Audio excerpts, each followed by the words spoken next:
말씀 봅시다. 누가복음 오늘 18장이죠. 누가복음 18장 1절에서 8절입니다. 같이 읽겠습니다. 시작. 예수께서 그들에게 항상 기도하고 낙심하지 말아야 할 것을 비유로 말씀하여 이르시되 어떤 도시에 하나님을 두려워하지 않고 사람을 무시하는 한 재판장이 있는데 그 도시에 한 과부가 있어 자주 그에게 가서 내 원수에 대한 나의 원한을 풀어주소서 하되 그가 얼마 동안 듣지 아니하더라. 후에 속으로 생각하되 내가 하나님을 두려워하지 않고 사람을 무시하나 이 과부가 나를 번거롭게 하니 내가 그 원한을 풀어주리라. 그렇지 아니냐면 너를 와서 나를 괴롭게 하리라 하였느니라. 주께서 또 이르시되 불의한 재판장이 말한 것을 들으라. 하물며 하나님께서 그 밤낮 부르짖는 택하신 자들의 원한을 풀어주지 아니하시겠느냐. 그들에게 오래 참으시겠느냐. 내가 너희에게 이르노니 속히 그 원한을 풀어주리라. 그러나 인자가 올 때에 세상에서 믿음을 보겠느냐 하십니다.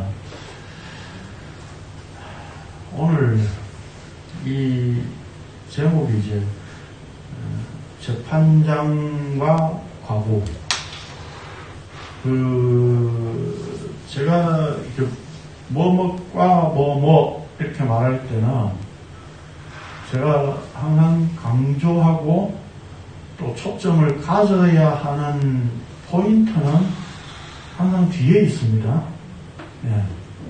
우리말에 사실은 굉장히 이렇게 중요한 포인트를 말하는 것은 앞에보다도 뒤에 항상 있죠. 그렇죠. 그래서 우리말은 끝까지 들어봐야 된다. 그런 말들 많이 하잖아요. 그렇죠. 그래서 뭐뭐과 뭐뭐 이렇게 말할 때에 그 뒷부분에 강조점이 있습니다. 사실은 이 비유에 대한 제목을 제가 가지고 있는 성경에도 제목을 이렇게 아가페 출판사니까 여기서 이제 해놨는데 과부와 재판장 비유 이렇게 해놨어요. 또 이게 불의한 재판장 비유라고 하는 사람도 있고 제목은 이제 다양하게 있는데 과연 이 비유의 이제 핵심이나 초점이 어디에 있고 예수님이 뭘 말씀하려고 하시느냐 하는 것을 우리가 이제 생각을 해봐야 되겠죠. 일단 책을 먼저 한번 보십시다. 누가복음 18장에는 두 비유가 기록되어 있는데 1절에서 8절은 재판장과 과부의 비유이고 9절에서 14절은 바리새인과 세리의 비유입니다. 이 두 비유는 표면적으로 보면 너무 쉽게 생각할 수 있는 비유입니다. 흔히 우리는 비유가 쉽다고 받아들이기 때문에 잘 이해하고 있다고 생각을 합니다. 그러나 우리가 쉽게 이해할 수 있다고 해서 그것이 제대로 이해된 것인가 하는 측면에서 생각해 보면 그렇지 않을 수 있다는 것입니다. 사실 우리가 알고 있는 내용들 중에서 너무 잘 알고 있는 것들 많잖아요. 그렇죠. 성경 내용. 예를 들면 골리앗과 다윗 하면 그런 내용은 너무 잘 알고 있잖아요. 그렇죠. 근데 잘 알고 있는 것인 만큼 제가 볼 때는 오해가 훨씬 더 크다는 겁니다. 너무 많이 잘 알고 있기 때문에 그 내용을 너무 쉽게 이렇게 이야기하고 또 표면적으로 흔히 말해서 문자적으로 이해를 하는 경우들이 굉장히 많다는 겁니다. 오늘 비유도 사실은 좀 그런 어떤 비유라고 보입니다. 너무 쉽게 이야기하고 문자적으로 해석하고 끝내는. 왜냐하면 예수님의 모든 비유들은 늘 제가 말씀드리죠. 하나님 나라, 하나님 왕국의 비밀을 말씀하신 것이기에 우리의 생각대로 이해할 것이 아니라 하나님께서 나타내고자 하신 그 뜻대로 이해하였는가 하는 것이 중요한 문제이기 때문입니다. 성경은 제가 항상 강조할 때 말씀드렸죠? 뭐라고요? 성경은 무슨 내용이라고요? 하나님의 그냥 계시가 아니고 자기 계시. 하나님께서 항상 자신을 나타내시는 거예요. 그러니까 오늘 본문도 우리가 이제까지 알고 있는 내용은 어떤 겁니까? 과부와 같이 끈질기게 기도하자. 여기 1절에 예수님도 그렇게 말씀하셨어요. 항상 기도하고 낙심하지 말아야 할 것을 비유로 말씀하셨어요. 이게 엄청난 비밀이에요, 사실은. 근데 이걸 문자적으로 이해를 해버리니까 여기 이 본문 속에서 항상 나오는 돼지는 뭡니까? 보통 설교에서 돼지 많이 잡잖아요.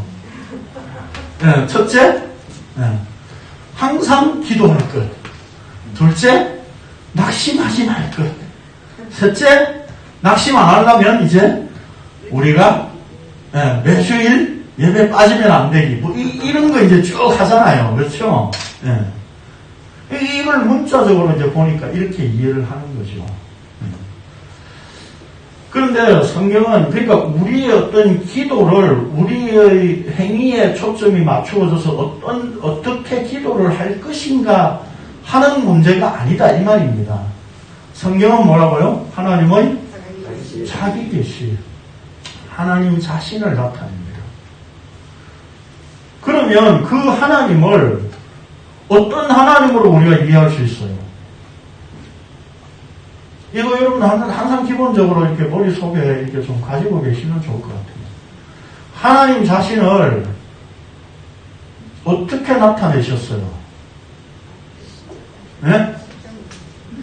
예수 그리스도로 나타내셨어요. 하나님은 보이지 않는 분이잖아요. 그렇죠? 그럼 그 하나님을 우리가 어떻게 알 수 있어요? 하나님이 자신을 나타내 주신 만큼만 우리가 알 수 있는 거예요. 그렇죠?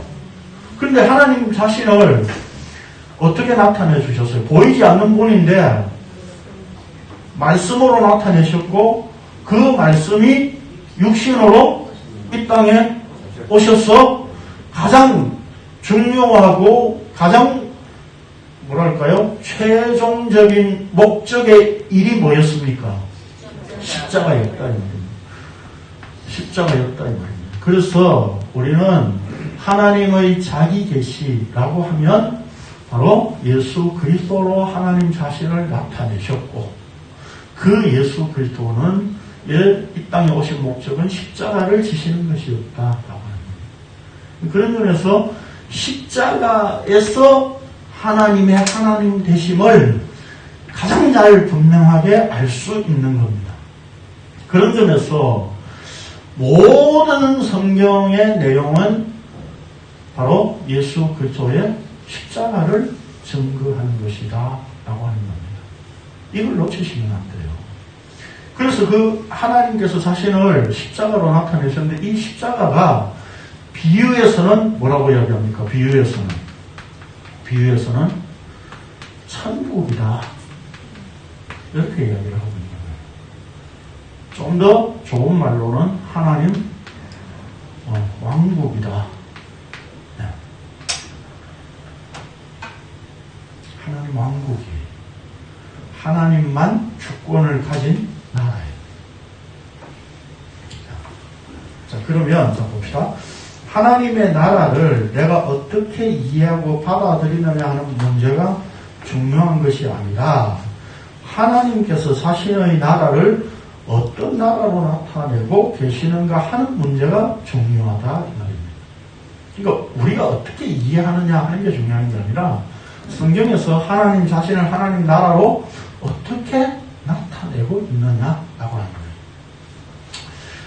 오늘 살펴볼 비유는 불의한 재판장 비유 혹은 재판장과 과거의 비유라고 불리는 비유입니다. 1절에 보면 예수께서 그들에게 항상 기도하고 낙심하지 말아야 할 것을 비유로 말씀하여 라고 했습니다. 그래서 우리는 기도하되 낙심하지 말고 과거와 같이 끈질기게 구하면 하나님께서 들어주신다고 쉽게 이 비유를 이해하려고 합니다. 그냥 그렇게 표면적으로 문자적으로만 이해되는 해석으로 받아들여서는 안 됩니다. 왜냐하면 예수님께서 뜬금없이 하신 비유가 아니기에 문맥 속에서 어떤 의미의 말씀을 하셨는가를 무시해서는 안 되기 때문입니다. 그러면 예수님께서 본 비유를 말씀하신 앞뒤 문맥에서 과연 어떤 말씀을 하셨습니까? 자, 우리가 성경 잠시 봅시다.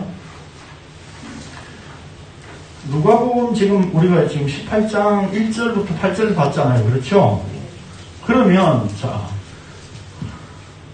예수님이 지금 쭉 말씀하신 것을 누가가 기록을 했다 이 말입니다. 기록을 할 때에 누가 나름의 어떤 뭐랄까요? 전해줄 메시지가 있어서 지금 예수님의 사역과 말씀들을 이렇게 요약하고 축소하고 그렇게 해가지고 압축해서 딱 보여주고 있다는 겁니다. 그렇죠? 요한복음에도 그랬잖아요. 예수님이 행하신 이적이나 말씀들을 다 기록하면 이 세상에 다 두기에 부족하다고 그랬잖아요. 그러니까 굉장히 요약되고 압축된 거예요.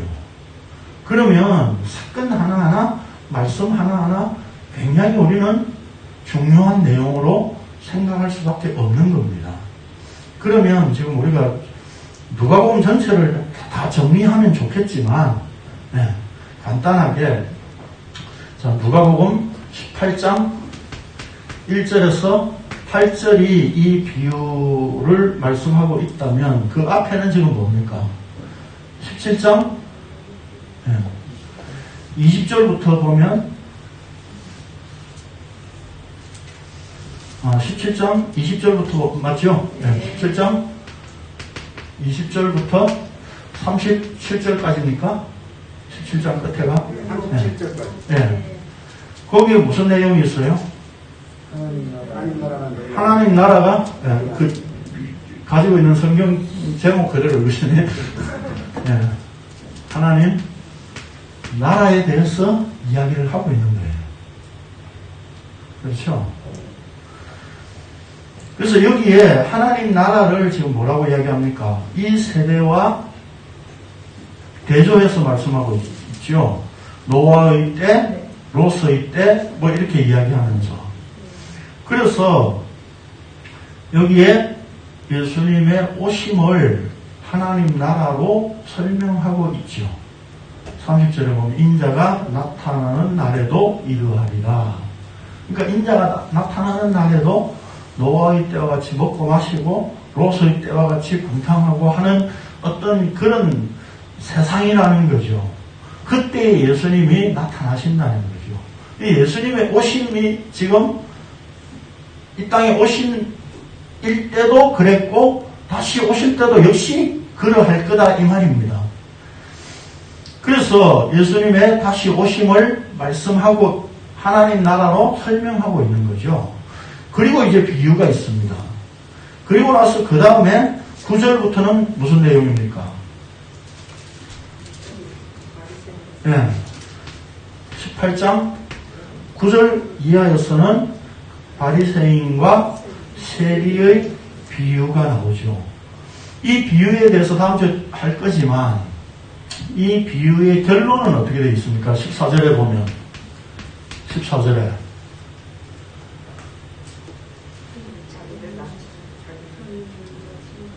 누가 의롭다 하심을 받았다고요?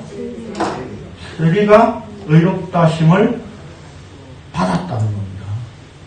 그러면 우리가 아는 내용은 바리새인과 세리의 기도로 알고 있죠. 그렇죠? 근데 기도에 대한 내용이 아니라 사실은 바리새인과 세리가 하는 기도를 통해서 하나님의 의를 설명하고 있는 거예요. 세리가 의롭다 하심을 받았다 해서 이 다음 주 건데 미리 개봉 조금 합니다. 그러니까 하나님의 의로 세리가 인정함을 받았다 이 말입니다. 뭐에 대한 거? 하나님의 의에 대한 거. 여기 하나님 나라를 설명하고 있잖아요. 그렇죠? 그러면 요 과정 중에 요 중간에 비유가 어떤 내용일 것 같아요? 기도 열심히 해라. 끈질기게 해라. 낙심하지 말아라. 낙심하지 않는 게 근데 내 마음대로 됩니까? 네? 그것 자체가 내 마음대로 안 되는 거잖아요. 근데 지금 요런 어떤 그 문맥, 말씀의 흐름 속에 지금 여기서 기도 열심히 해라? 그런 이야기를 하겠느냐, 이 말이에요. 지금 그런 이야기가 아니잖아요. 하나님 나라가 예수님의 나타나심이라는 거죠. 나타나심, 오심. 그러면 이 나타나심과 이 하나님의 의 사이에 지금 이 땅에서 하나님의 의가 어떻게 나타나느냐 하는 문제를 비유로 말씀하고 있는 것이다 이 말입니다. 결론부터 말씀드립니다. 이해되십니까 지금? 네. 자, 그렇게 우선 이제 그 내용을 조금 이렇게 문맥의 흐름을 머릿속에 이제 두시고 이제 설명 읽어봅시다. 17장 20절에 보면 바리새인들이 하나님 나라가 어느 때에 임하는가를 물으니 예수님께서 하나님 나라는 볼 수 있게 임하는 것이 아니요 또 여기 있다 저기 있다고도 못하리니 하나님의 나라는 너희 안에 있느니라 라고 하셨습니다. 그리고 인자가 많은 고난을 받으며 이 세대에게 버림받은 후에 나타날 것인데 인자가 나타나는 날에는 노아의 때와 같고 롯의 때와 같은 상태, 즉 아무도 예수님의 다시 오심을 믿지 않고 세상에 빠져 있을 때에 인자가 오신다는 것입니다. 이런 점에서 하나님 나라는 주님의 날 십자가, 즉 인자의 다시 오심과 연관되어 있음을 말씀하셨습니다. 그리고 18장 15절에 보면 사람들이 어린 아이를 데리고 예수님께 나아올 때 제자들이 그들을 제지하며 꾸짖자 예수님께서 어린 아이들이 내게 오는 것을 용납하고 금하지 말라. 하나님 나라가 이런 자의 것이니라 라고 하시며 내가 진실로 너희에게 이르노니 누구든지 하나님의 나라를 어린아이와 같이 받아들이지 않는 자는 결단코 거기 들어가지 못하리라 하시니라 라고 말씀하셨습니다. 예수님은 십자가로 온전히 드러날 하나님 나라를 인자의 오심으로 말씀하시면서 그 나라에 누가 들어갈 수 있는가를 말씀하신 것입니다.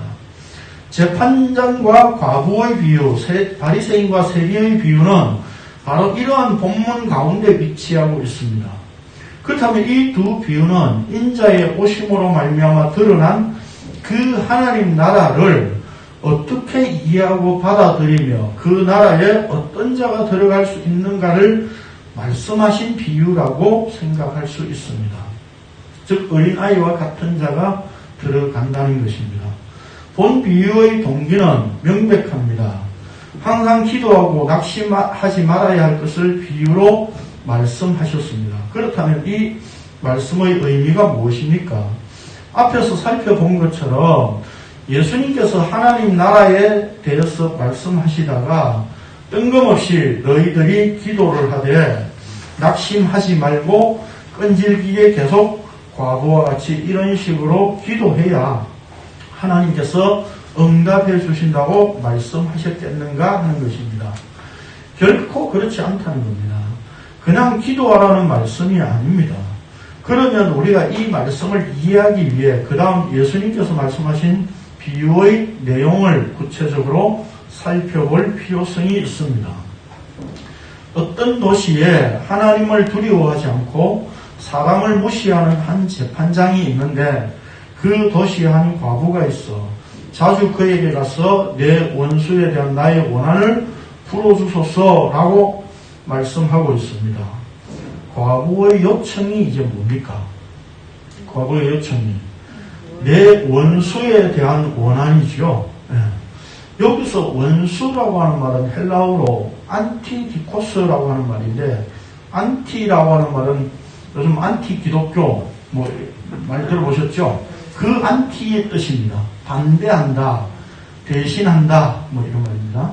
그 다음에 여기 안티디코스의 이제 합성어가 안티디케인데, 이 디케라고 하는 말은 옳음, 공의, 정의. 이 두 단어가 합쳐진 단어입니다. 그러니까 그 안티디케라고 하는 말이 합쳐져서 안티디코스인데, 이 말이 바로 원수라는 말입니다. 즉 원수라는 말은 공의를 반대하는 자라고 하는 의미입니다.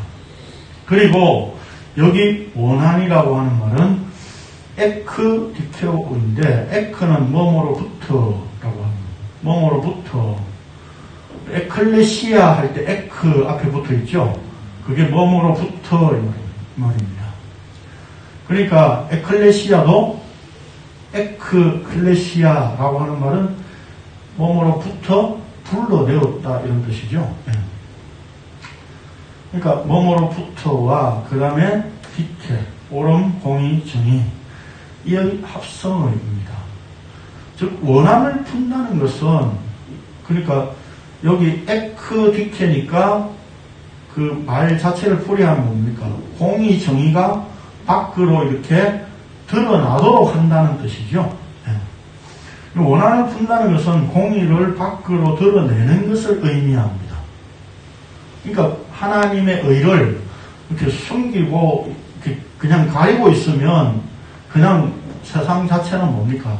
항상 불의 가운데 있을 수밖에 없잖아요. 그렇죠? 그런데 하나님께서 의를 밖으로 드러내시면 그 공의 때문에 뭡니까? 세상의 불의는 심판이 이루어질 수밖에 없는 상태가 되는 거죠. 그 얘기를 하고 있는 겁니다. 그래서 하나님께서 공의를 제대로 드러내시면 그것이 바로 원한을 갚는 것이 됩니다. 로마서 12장 19절을 보면 너희 원수 갚는 것을 하나님께 맡기라. 하나님께서 공의를 베푸신다. 그런 뜻입니다. 과부가 그렇게 원수에 대한 원한을 풀어달라고 호소하였지만 재판장은 듣지 않고 있다가 후에 이 과부가 나를 번거롭게 하니 내가 그 원한을 풀어주리라. 그렇지 않으면 늘 와서 나를 괴롭게 하리라 라고 생각하였습니다. 여기 이제 번거롭게 한다, 이 말 때문에 우리가 이제 계속 하나님께 번거롭게 쪼르고 막 이렇게 귀찮게 하고 기도하면 하나님이 이제 들어주신다. 그런 식으로 이제 이 본문을 가지고 많이 이야기를 하고 설교를 하죠.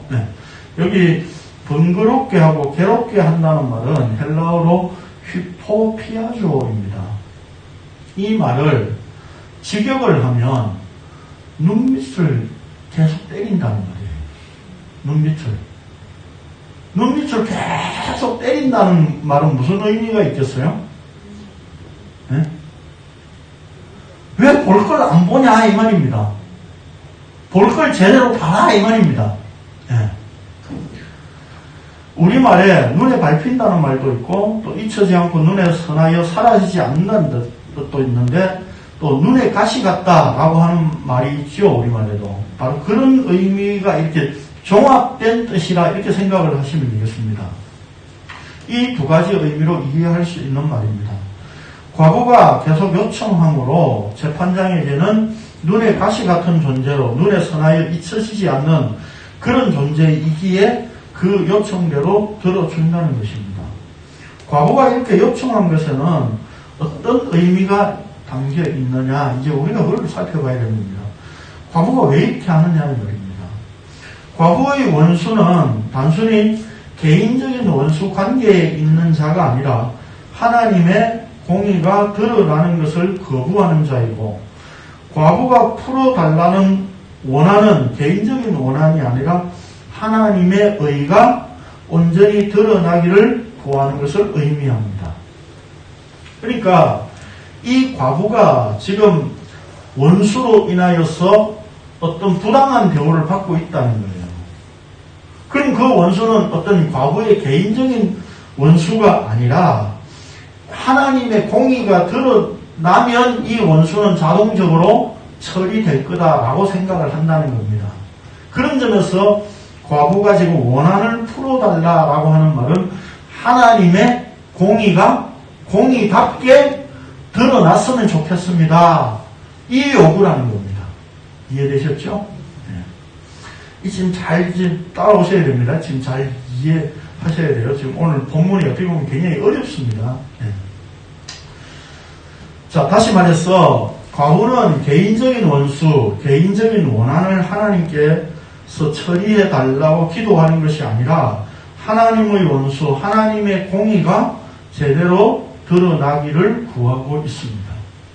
이 비유를 통해 예수님은 과부의 기도가 얼마나 끈질기게 열심히 기도하는가를 말씀하시는 것이 아니라 과부의 기도가 얼마나 정당한 것인가 하는 것을 말씀하고 계십니다. 그러니까 과부는 지금 끈질기게 요구한다라고 하는 것에 초점이 있는 것이 아니라 과부가 지금 재판장에게 요구하고 있는 것은 아주 정당한 것이다. 공의로운 것이다. 그 얘기를 하고 있는 겁니다. 네. 그래서 과부가 요청한 정당함에 대조하여 이 재판장에 대해 얼마나 불의한 자인가를 불의한 재판장으로 밝히고 있는 것입니다. 그러니까 여기 우리가 이 본문을 여러분 이렇게 보시면 재판장이 그 과부가 번거롭게 하니까 재판장이 들어줬다 그랬잖아요. 그런데 그 다음에 7절 보면 뭐라고 되어 있냐면 하물며 하나님께서 그랬거든요. 그러면 우리가 이 비유를 좀 생각할 때에 이렇게 생각할 수 있잖아요. 아니 이 재판장이 굳이 불의하지 않더라도 괜찮잖아요. 과부가 계속 요구하니까 그냥 들어주는 재판장이었다. 하나님도 이와 같아. 이렇게 되어버리면 하나님도 뭡니까? 번거롭게 하고 계속 끈질기게 하면 들어줄 수밖에 없는 하나님으로 설명될 수밖에 없잖아요. 그렇죠? 그런데 예수님께서 이 재판장을 불의한 재판장이라고 표현하고 있어요. 그러니까 지금 이 과부의 요구, 원한을 풀어달라고 하는 것은 하나님의 의가 드러나기를 원하는 거잖아요. 그렇죠? 그러니까 과부가 요구하는 정당함, 의가 드러나기를 원하는 것과 대비해서 이 재판장은 불의했다 이 말입니다. 그런데 이 과부의 요구가 워낙 정당하고 공의로운 것이기 때문에 이 재판장이 비록 불의할지라도 들어줄 수밖에 없었다 이 얘기를 하고 있는 거거든요. 그러면 결국 과부의 그 공의로움을 드러내기를 요구하는 것과 불의한 재판장이 지금 대조되고 있는 거죠. 그렇죠? 그런 점에서 지금 이 불의한 재판장과는 대조해서 하나님은 그렇지 않은 분이다 설명을 하고 있는 거예요. 그러면 결국 하나님은 누구와 가까운 편이라는 겁니까 지금? 불의한 재판장과 가까운 편입니까? 의를 드러내기를 원하는 과부와 가까운 편이에요. 과부와 가까운 편이죠. 네. 그걸 지금 여기 이 구도 속에 여러분들이 이렇게 이해하셔야 됩니다. 네. 그래서 지금 여기 7절에 하물며 이렇게 표현하고 있는 거예요. 그러니까 재판장을 왜 불의한 재판장 아니고 그냥 재판장이라고 해도 되잖아 라고 하는 질문을 하시는 분이 있더라고요. 인터넷에 보니까. 네. 왜 불의한 재판장으로 지금 이 비유를 말씀하셔야 되느냐 하는 내용이 지금 이해가 되셔야 돼요. 네. 자, 봅시다. 예수님께서 이 비유의 결론을 이렇게 내리십니다. 불의한 재판장이 말한 것을 들으라. 하물며 하나님께서 그 밤낮 부르짖는 택하신 자들의 원한을 풀어주지 아니하시겠느냐. 그들에게 오래 참으시겠느냐. 내가 너희에게 이르노니 속히 그 원한을 풀어주리라. 그러나 인자가 올 때에 세상에서 믿음을 보겠느냐 하시니라. 여러분 이 구절 읽으면 어떤 느낌이 들어요? 헷갈리죠? 이게 도대체 무슨 말이야? 아니 뭐 실컷 기도에 대해서 이야기해놓고 그러면 원한을 풀어준다고 했으니까 풀어주는 기도를 열심히 해라. 그리고 딱 끝내면 깔끔하고 좋잖아요. 그런데 끝에 뭐라고 하십니까, 예수님이? 인자가 올 때에 세상에서 믿음을 보겠느냐. 이게 또 무슨 말이야? 지금 이 비유의 내용을 지금 예수님께서 어떤 쪽으로 끌고 가시려는지를 우리가 파악을 해야 됩니다. 그래서. 자, 봅시다. 어떤 해석들을 보면, 그러니까 이렇게 해놓으니까 사람들이 이상하게 지 맘대로 해석을 합니다. 하나님께서는 결코 우리의 믿음만 보시지 않는다는 겁니다. 다시 말해서 우리의 믿음뿐만 아니라 우리의 행위로 보시는 하나님이시기 때문에 우리가 하나님께 예배하고 드릴 것이 있다면 11조를 비롯해 주일 성수를 하고 교회 봉사를 통해 우리의 모든 믿음의 행위를 보여야 한다고 가르칩니다. 실제 이 본문까지 그렇게 설명하는 분들 굉장히 많더라고요. 인자가 올 때의 세상에 믿음을 보겠느냐, 행위도 본다. 이런 뜻이라는 거죠. 예. 이거는요, 사실 헬라어 원어를 한 번만 딱 보면 그 뜻이 아니라고 하는 걸 금방 알 수 있어요.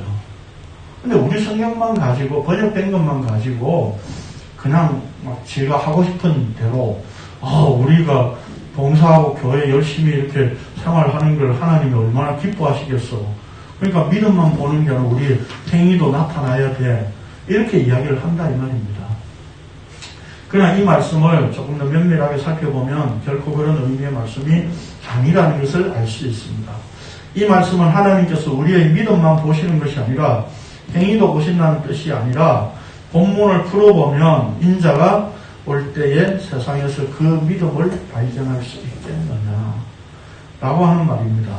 여기에 믿음 앞에 우리가 영어로 이야기하면 the, 헬라어로 이야기하면 호 피스라고 되어 있어요. 그 믿음이에요. 정관사가 붙어 있습니다. 이에 대한 답변은 당연히 없다는 것입니다. 그럼 그 믿음이 뭔지를 봐야 되죠. 그러니까 그 믿음 하면 앞에서 믿음에 대한 어떤 말씀을 하신 것이 있다는 거죠. 어떤 것을 지칭하고 있는 거니까 세상에서 그 믿음을 발견한다는 것은 불가능하다는 뜻입니다. 그렇다면 그 믿음이란 뭘 지칭하는 겁니까? 폭넓게 보면 17장 6절입니다. 성경 보십시다. 성경 보세요. 17장 6절에 보면 같이 읽겠습니다. 17장 6절. 이게 성경 찾을 때 힘들죠? 마스크를 쓰고 있으니까 침 묻히지를 못하죠. 공감되는 내용이죠. 6절 봅시다. 시작. 주께서 이르시되 너에게 겨자씨 하나님 만한 믿음이 있었더라면 이 뽕나무들어 뿌리가 뽑혀 바다에 심기를 아래였을 것이요 그것이 너에게 신령하였으리라. 우리는 알고 있죠. 믿음이 뭔지. 그렇죠?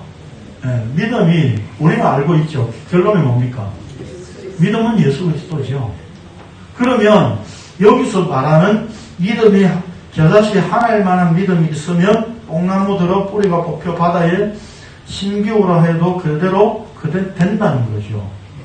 그러면 이렇게 하는 사람 봤습니까? 뽕나무 바다에 심는 사람 보셨어요? 세상에는 볼 수가 없었습니다. 그렇죠? 그런데 예수님께서 하셨어요. 물론 이게 지금 문자적으로 뽕나무를 바다에 심는다는 말이 아니라 그 예수님의 믿음에 의해서 유대인들에게서 지금 이방인 세상 쪽으로 복음을 드러내시는 내용을 이야기를 하고 있는 거예요. 자, 그런 내용입니다. 일단 봅시다. 자, 그래서 이게 17장 6절에서 말하는 그 믿음이고 그 믿음은 본문 안에서 보자면 과부가 원한을 풀어줄 것이라는 정당성을 가지고 요구하는 그 믿음입니다. 그런데 성경에서 과부란 단순히 남편이 없는 상태만을 말하는 것이 아니라 남편이 없는 상태이기 때문에 누군가를 남편으로 삼고자 하는 상태에 있는 자입니다. 그래서 그 도움을 반드시 필요로 하는 자입니다. 다시 말하면 단순히 과부, 남편이 죽고 없어서 과부, 이게 아니라 성경에서 말하는 과부는 남편을 필요로 하는 존재다. 이 얘기를 하고 있는 거예요. 다시 말해서 고아와 나그네와 같이 누군가 돌보아 주지 않으면 도무지 혼자의 힘으로 살아갈 수 없는 상태에 있는 자입니다. 그러기에 세상에서 억울함과 원한이 있으면 자신을 과부의 상태로 있게 하신 하나님의 힘에 의해 살아갈 수밖에 없는 상태임을 고백하는 자, 그들이 다 과부입니다. 자, 여러분, 우리가 이게 지금 단순히 과부 이런 이야기를 하고 있는 게 아니라 성경에 보면 과부, 또요 고아, 또요 나그네, 또 이방인, 또요 작은 자, 이게 옛날 성경에서 소자라고 했죠. 전골 먹을 때 소자 그 말하는 거 아니에요? 소자 대자가 말하는 게 아니에요. 작은 자. 성경에서는 이것이 다 한 세트예요. 한 세트예요. 같은 걸 이야기를 하고 있는 거예요. 이게 율법 속에서는 뭐라고 나타내냐면 약자 보호법이에요. 약자 보호법. 우리도 시골에서 보면 저희 제가 외할머니가 시골에 살아서 감나무가 되게 많았거든요. 감나무를 항상 다 안 따요. 이렇게 남겨놔요. 근데 이제 그게 이스라엘하고 우리하고는 좀 다른 개념이지만, 이제, 물론. 근데 이스라엘에도 밀을 벨 때에 다 베지 않고 한 부분 이렇게 남겨둬요. 그 내용이 이제 우리 룻기에 보면 나오잖아요. 그렇죠? 이삭을 이렇게 줍는 거, 그런 것들을 통해 나타났는데, 그게 뭐냐면, 율법 속에서 약자를 보호하기 위하여서 농사를 다 거두지 말고 일부 남겨두라는 겁니다. 과부 이런 사람들이 이제 먹고 살 수 있도록. 그래서 이 약자보호법 속에 바로 이들이 차지하고 있는 거예요. 그러면 이 율법 속에서 약자보호법이라는 게 뭘 보여주려고 하는 겁니까? 한마디로 약자를 보여주려고 하는 거죠. 근데 그 약자의 어떤 개념은 어떤 개념이냐면 세상의 죄와 불의로 인해서 고통당하고 그들에 의해서 밀쳐냄을 당하고 소외당할 수밖에 없는 존재이기에 그들은 하나님을 의지할 수밖에 없는 자다라고 하는 개념이 담겨 있는 거예요. 그래서 하나님께서 율법을 주시면서 이 약자들을 보호해라 이렇게 말씀하신 것은 아니 하나님이 율법을 주실 때 이 약자 보호법을 주실 게 아니라 과부, 고아 이런 사람들을 하나님이 안 만드시면 되잖아요. 그렇잖아요?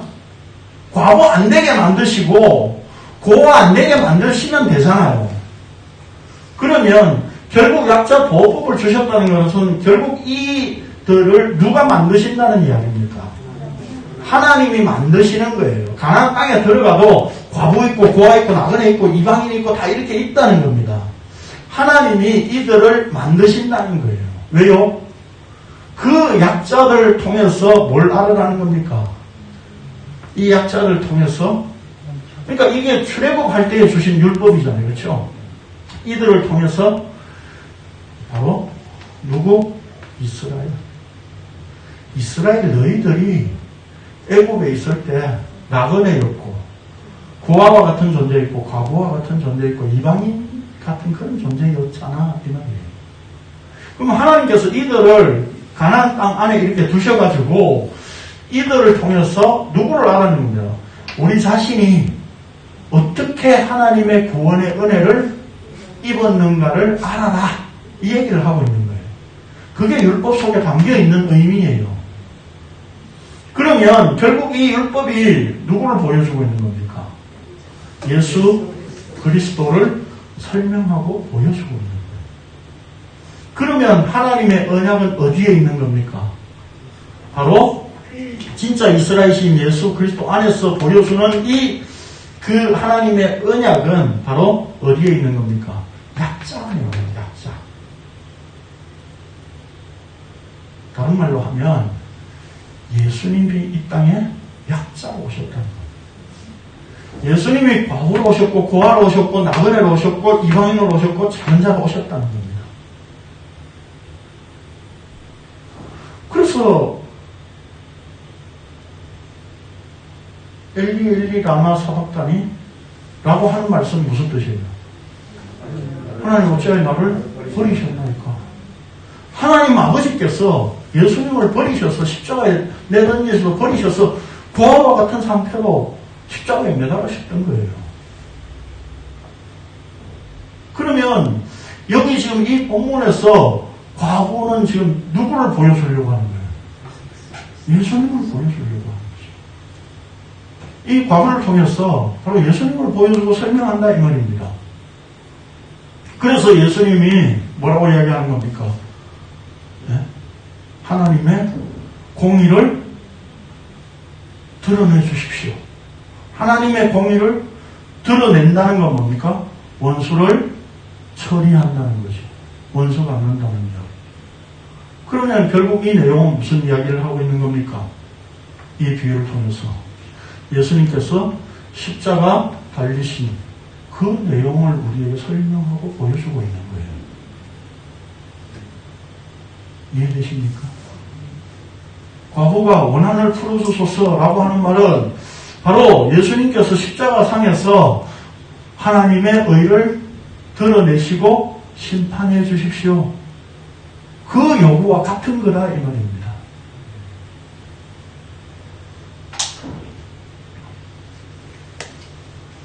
자, 그 다음에 봅시다. 책 66페이지 이제 두 번째 문단 봅니다. 자, 예수 그리스도께서 바로 이런 죄인의 상태로 이 땅에 오셨습니다. 그러므로 그 믿음이란 바로 예수 그리스도이시며 곧 예수 그리스도의 믿음입니다. 그래서 택하신 자들을 말씀한 것입니다. 하나님께서 택하신 자들이란 언약을 이루시기 위하여 택하신 아들 예수 그리스도밖에 없기에 십자가로 언약을 온전히 성취하신 그 예수 그리스도 안에 있는 자들이 곧 택하신 자들입니다. 택하신 자의 원수는 사탄이며 사탄은 하나님의 공의를 거부하며 반대하는 세력입니다. 이런 점에서 하나님께서 원한을 풀어주신다는 것은 오직 예수 그리스도와 그 예수 그리스도 안에 부르심을 받아 하나가 된 자들을 통해 하나님의 공의를 드러내신다는 것입니다. 언약의 하나님은 불의한 재판장과는 대조적으로 자기 공의를 드러내시기 위하여 오래 참으시지 않는 분이십니다. 그러므로 노아의 때와 같고 롯의 때와 같이 모든 것이 세상의 것에 집중된 상태에 있는 이 땅에 과부와 같이 고아와 나그네와 같이 죄인으로 오신 예수 그리스도와 더불어 한 몸, 한 운명이 된 자는 오직 하나님의 공의만 드러나도록 항상 낙심하지 않으며 기도하는 자입니다. 즉 하나님의 원하심을 구하며 사는 자입니다. 지금 이 말이 이해가 되십니까? 그러니까 결국 그 약자, 즉 우리가 말할 때 작은 자라고 하는 개념, 이 속에 하나님의 언약이 있다는 거죠. 그렇죠? 그게 야곱 언약입니다. 그렇죠? 그게 야곱 언약이에요. 야곱 언약이에요. 바로 에서와 야곱이 태어났는데 립브가에게 하나님께서 주신 내용이 뭡니까? 큰 자가 어린 자를 섬기리라. 그러면 그 어린 자 안에, 약자, 작은 자 안에 뭐가 있다고요? 하나님의 언약이 담겨 있다는 얘기입니다. 그 하나님의 언약이 약자, 작은 자 안에 담겨 있다는 것은 바로 언약의 실체가 약자로 이 땅에 작은 자로 오신다는 의미가 들어있는 거예요. 그런 면에서 예수님은 불의한 자들에 의해서 유린당하고 십자가의 죽음을 죽으실 수밖에 없는 언약의 실체로 오셨다는 뜻입니다. 이해되시죠? 네. 그러니까 조금 사실 사담이지만 말씀드린 성경은 하나님의 언약을 모르면 이해하기 힘들게 되어 있습니다. 심지어 이런 비유 하나조차도. 자, 교재 봅시다. 하나님은 자기 나라를 빈틈없이 드러내시는 분입니다. 그것이 바로 십자가로 온전히 드러난 하나님 나라입니다. 세상은 자기가 원하는 것을 목표로 살지만 하나님 나라를 사는 자들은 하나님 나라의 주권을 가지신 분, 즉 곧 십자가를 지신 예수 그리스도를 위해 살게 되어 있습니다. 시작. 무엇을 먹을까, 무엇을 마실까, 무엇을 입을까 하잖아요. 이는 다 이방인들이 원하는 것이다. 그러나 아버지께서 이 모든 것을 너희에게 있어야 할 줄 아십니다. 그러나 너희는 너희의 나라와 너희의 의를 구하라. 그리하면 모든 것을 너희에게 하시리라. 내가 하늘이 열린 것을 보니 바로 영화와 그것을 본 자가 있으니 그 이름은 중심과 진실이라. 그가 공의로 심판하며 싸우더라. 자, 여기에 그의 나라와 그의 의가 다른 겁니까? 같은 겁니까? 같은 거죠. 같은 걸 지금 반복해서 말씀하고 있는 거예요. 그럼 그의 나라와 그의 의는 뭡니까? 예수 그리스도죠. 네. 예수 그리스도라는 이야기입니다. 그러니까 마태복음 6장에 사실 여기 이것도 문맥을 우리가 좀 살펴보면 6장 앞부분에 그 주기도문을 말씀하고 있거든요. 그럼 주기도문에서 구하고 있는 내용이 일용할 양식에 대한 이야기가 있죠. 근데 우리가 아는 주기도문의 일용할 양식은 뭐였습니까? 우리가 하루 필요한, 삶에 필요한 것도 하나님께 구해야 된다. 그런 뜻으로 이제까지 들어왔었잖아요. 그렇죠? 배워왔었잖아요. 그런데 31절, 32절에 딱 가서 예수님이 뭐라고 말씀하십니까? 너희가 이 땅에서 뭘 먹을까 하는 문제는 다 이방인들이 구하는 것이야. 이 말입니다. 그러면 먹고 마시고 우리가 일용할 양식을 구하는 문제는 그 일용할 양식은 뭡니까? 날마다 일용할 양식이 되시는 하늘의 떡 만나가 되시는 그 예수 그리스도를 구해라. 그 얘기라 이 말입니다.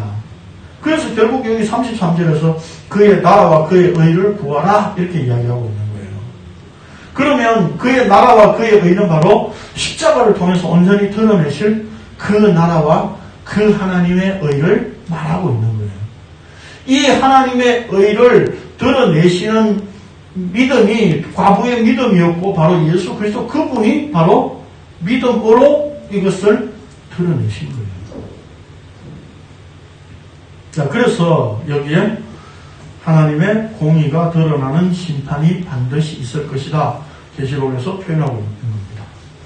결국 이 비유는 우리로 하여금 끈질기게 기도하거나 열심히 기도하되 단순히 낙심하지 말고 열심을 내어 기도하자는 것이 아닙니다. 오히려 세상에서 무시하는 과부와 같이 이 땅에 오셔서 진짜 믿음을 보여주신 예수 그리스도 그분만이 하나님의 공의를 나타내는 분이시고 그분이 다시 오실 때 그분이 주신 믿음을 발견하기를 원하신다는 겁니다.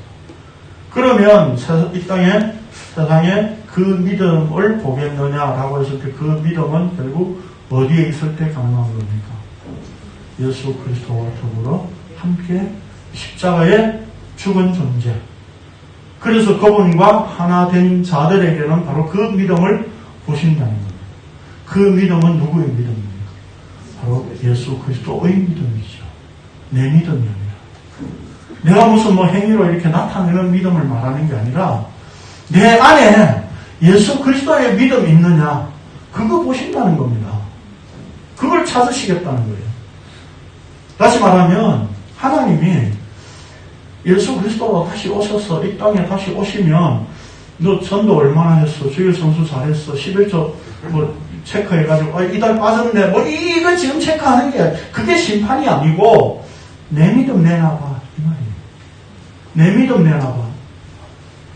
내 믿음 내놔봐 했는데 염소들은 뭐라고 합니까? 예수님, 예? 예수님 언제 옥에 갇혔고, 예? 그렇게 할 때에 배고파서 그렇게 헐벗었을 때 우리가 언제 안 돌봤습니까? 했잖아요. 자기 행위를 강조한다.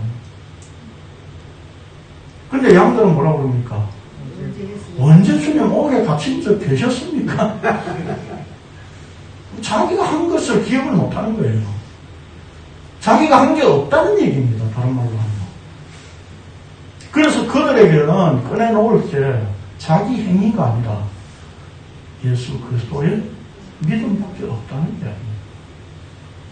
믿음으로 찾아오신 그 예수 그리스도만 그 심판대의 증거로 내어놓을 수 있는 것이 된다 이 말입니다. 우리의 것은 다 불타고 없어져야 될 것들 뿐이에요. 뭘 쌓아요? 예? 하늘의 보물을 쌓아요? 헌금 얼마나 해야 하늘의 보물이 쌓아지겠습니까? 예? 뭐 이 땅에 헌금하면 하늘의 보물이 쌓여요? 그런 거 보신 적 있어요? 안 보고도 어떻게 그렇게 하시는지 믿음이 대단하신 분들이에요, 정말로. 예? 자, 그러니까 지금 이 말씀은 무슨 뜻입니까? 결국 18장 1절에서 항상 기도하고 낙심하지 말아야 할 것을 비유로 말씀하셨으니까 결국은 뭡니까? 예수님 그분이 자기 믿음 찾기 위해서 믿음 주신 그 십자가의 사건으로 믿음 주신 그것을 다시 찾으러 올 거야. 그러니까 낙심하지 말고 항상 기도하고 있어. 네? 그 말이에요. 이해되십니까 지금? 뭐 봉사하고 이렇게 주를 위해서 뭔가 살려고 이렇게 설치지 말고 네? 그냥 기도하고 있어봐. 네? 낙심하지 말고 그냥 있어봐. 그분이 믿음 주시고 그 믿음 찾으러 다시 오신다니까. 그 얘기하고 있는 거예요. 그래서 하나님의 공의가 드러나도록 과거와 같이 예수님께서 그 일들을 십자가에서 다 이루셨다 이 말입니다.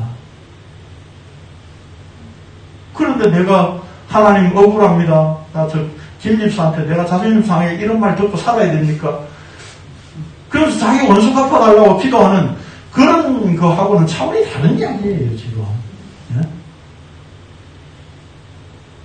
장로가 돼가지고 나한테 말을 그따위로 합니까 하나님? 네? 내가 억울해서 살 수가 없습니다. 나도 자존심 있는 사람인데 네? 하나님이 갚아주실 줄 믿음이 그게 우리가 말하는 믿음이에요. 그게 우리가 말하는 기도고요. 우리는 이 말씀을 통해서 이 비유를 통해서 보니까 결국 하나님의 의를 드러내기를 구했던 그 과거와 같이 예수님께서 십자가를 친히 지셔서 하나님의 공의가 드러나도록 하셨어요. 그러면 결국 우리가 기도할 항상 낙심하지 않고 기도한다는 뜻은 뭡니까? 나는 죄인입니다. 주와 더불어 날마다 자기를 부인하고 십자가 죽음을 알게 하시고 그 죽음이 내 죽음이 되게 해주십시오. 그 기도를 할 수밖에 없는 거예요. 그러니까 기도라고 하는 건 뭡니까? 지난주에도 우리가 비유를 통해서 우리가 나누었었는데 기도라고 하는 건 뭡니까? 하나님의 소원, 하나님의 원하심을 내 속에 담는 거예요. 그게 기도예요. 내 필요한 것을 막 내까리고 하나님 1시간 동안 막 내까리고 새벽 기도한다고 내까리고 그렇게 해놓고 탁 일어나면서 하나님 이제 알겠지요. 이제 하나님 하는 거 내가 한번 보겠습니다. 하면서 이제 나가는 기도 끝나고 나가는 그런 기도가 아니에요. 그건 협박이에요. 거래고 흥정이고 하나님 이제 내가 기도했으니까 얼마나 잘하는지 내가 한번 지켜볼 거예요. 이거하고 똑같은 거예요. 기도는 하나님의 원하심, 하나님의 소원을 내 안에 담아내는 거예요. 여러분, 기도를 통해서 바로 하나님의 원하심, 그게 뭡니까? 십자가에 죽음을 내 속에 담는 거예요. 아들에게 원하신 그 십자가 죽음, 그게 나한테도 그대로 이루어지는 이 원하심이 하나님의 원하심이에요. 이걸 이루어내실 거예요. 이게 천국의 비밀이에요. 이 하나님 나라의 비밀을 지금 예수님의 다시 오심으로 설명하고 있고, 지금 그래서 그 예수님이 다시 오셔서 그 하나님의 공의를 또 나타나게 하실 거니까 너희들은 낙심하지 말고 기도하고 있어. 이 말이에요. 그래서 그 믿음을 보신다는 말로 예수 그리스도께서 주신 그 믿음이 있느냐라고 하는 것을 보시는 거예요. 내 믿음 보신다는 게 아니라.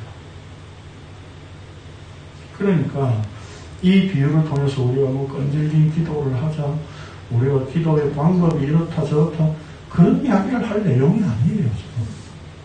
예수님이 말씀하신 의도와 뜻을 명확하게 안다면 지금 이 비유를 통해서 바로 우리는 십자가를 발견할 수밖에 없는 거예요. 그래서 제가